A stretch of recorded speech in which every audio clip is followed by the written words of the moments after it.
una petita cooperativa d'economia social i d'iniciativa social dedicada a la recerca arqueològica, científica i a la divulgació i socialització del patrimoni aquí al nostre territori. Pensant en la dignitat de les persones, professionals de la salut, dissenyem i produïm material terapèutic per l'estimulació cognitiva. Ens dediquem a fer cervesa des de fa més de 20 anys.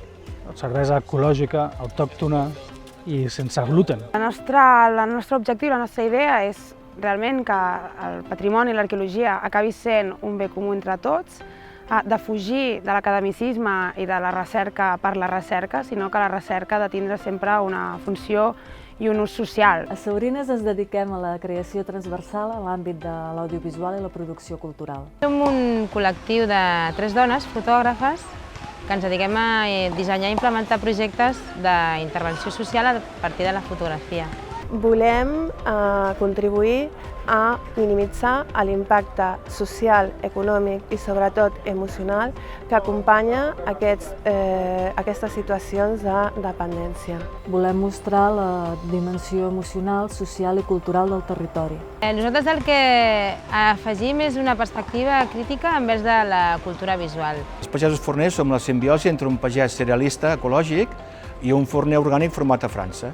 Nosaltres som Zunzet Cine Cooperativa, un projecte que neix, més ben dit reneix l'any passat. Inexplicable vol ser una llibreria de referència al barri de Sants, amb esperit de tota la ciutat però centrada en el barri de Sants, i no només això, sinó també un dinamitzador cultural, un lloc on es puguin fer activitats i on la gent del barri pugui crear comunitat al voltant de la literatura i de la cultura. Nosaltres esperem ser un referent, de fet, en certa manera ja ho som, d'un tipus de cinema que podríem dir independent, d'autor. L'impacte que volem que tingui és que a casa nostra es pugui legislar, igual que a França amb la figura dels paysans boulangers, per tal que els pagesos de cereals de secà puguin arribar al públic en general amb un producte bo, sa, ecològic i de qualitat. I sense intermediaris això es pot aconseguir.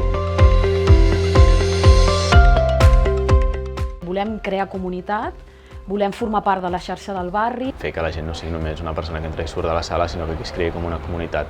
Pretenem que sigui realment un referent d'una altra manera de fer arqueologia. El nostre objectiu és convertir-nos en un referent al territori en temes de medi ambient, patrimoni i recuperació de la memòria. La nostra idea és que Luciérnagas Art en Acció sigui un espai d'autoocupació. Volem créixer, però dins de l'economia social i solidària.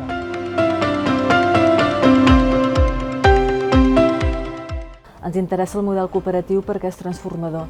Les persones són les protagonistes i els valors van més enllà de guanyar diners. A nosaltres ens interessa treballar de manera horitzontal, en col·lectiu, per establir sinergies entre nosaltres. Estem en un barri, Sants, que té una llarga tradició de cooperativisme i nosaltres volem formar part d'aquesta tradició, volem fer xarxa amb altres cooperatives. És la manera més adient de portar aquest cinema. El món del cinema acostuma a ser molt endogàmic, molt vertical i cadascú mira per la seva i pels interessos econòmics. Ens semblava com una manera molt interessant de funcionar. Creiem en un model cooperatiu perquè la fraternitat i la solidaritat és un dels projectes que encaixen molt bé amb nosaltres i, per tant, creiem que hem de tirar endavant per aquest camí. Creiem que el model cooperativista s'adequa molt al que és la nostra ideologia com a empresa, com a persones a l'hora de treballar.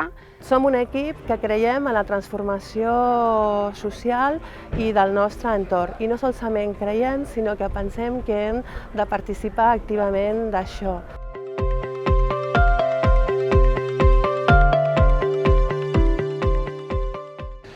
Ens ha agradat molt la formació d'Aracop perquè ens ha permès conjugar els valors socials i humanistes amb el nostre projecte d'empresa i de negoci. Estimulació contínua. Són els nostres assessors una mica per poder tirar endavant i dissenyar els nostres projectes i també posar una mica d'ordre a la nostra economia, a la nostra manera de fer. Ens ha servit per focalitzar objectius de cara a la viabilitat del nostre projecte a través de les sessions d'acompanyament i les sessions de networking. Ha significat un exercici de síntesi i d'anàlisi de totes aquelles expectatives que teníem volcades en el nostre projecte. Intentar que això tiri endavant d'una manera, diguéssim, coherent i no ens enfonsem abans d'acabar el primer any de vida. L'acompanyament personalitzat que ens ha anat molt bé per no perdre el nord i seguir endavant amb el nostre projecte.